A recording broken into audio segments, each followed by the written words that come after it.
With rail workers on strike across the country, I spoke to members of RMT, the striking rail workers union, at their picket outside Cardiff Central. RMT members have felt we've had no other option but taking industrial action to defend our members' interests. Currently, the government is attempting to make $2 billion of cuts to transport expenditure, and what they're looking to do as part of that, they're looking at making a region of $600 million of what they term as workforce reforms. RMT members have worked throughout the COVID pandemic. They were hailed as heroes by the Transport Minister for the work that they did. They kept the doctors and nurses going to carry out their vital work throughout the pandemic. And what they've been rewarded with is the third year of a pay freeze. We are now facing thousands of job cuts and the tearing up of our existing terms and conditions. We've sought three simple assurances. We've sought a pay rise for our members. We've sought a no compulsory redundancies guarantee. We've also sought an assurance that there will be no changes to our T's and C's and we can negotiate any changes to them and reach agreement. None of those assurances are forthcoming. We felt we've had no other option but to take industrial action to defend our members. The median salary for a rail worker in the UK is approximately £41,000. People are genuinely struggling at this point in time.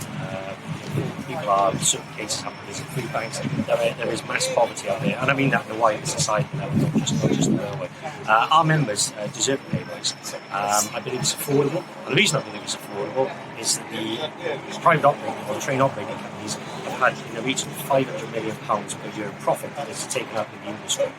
So these increases are affordable, and they should be rewarded to our members. So I don't accept the arguments put forward that the government needs increases.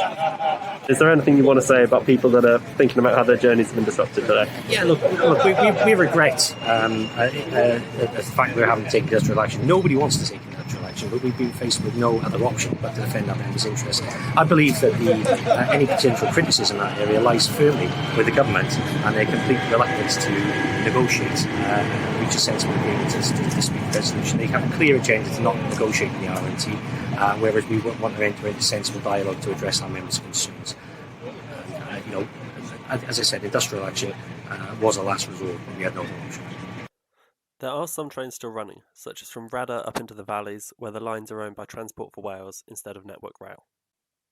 For most people in Cardiff, however, these days of strike action, of which another will take place on Saturday, have left them having to rely on other ways to get around the city. Talks are continuing between railway bosses and union leaders. If they cannot reach an agreement, however, Cardiff and the country may be affected by more rail strikes in the future.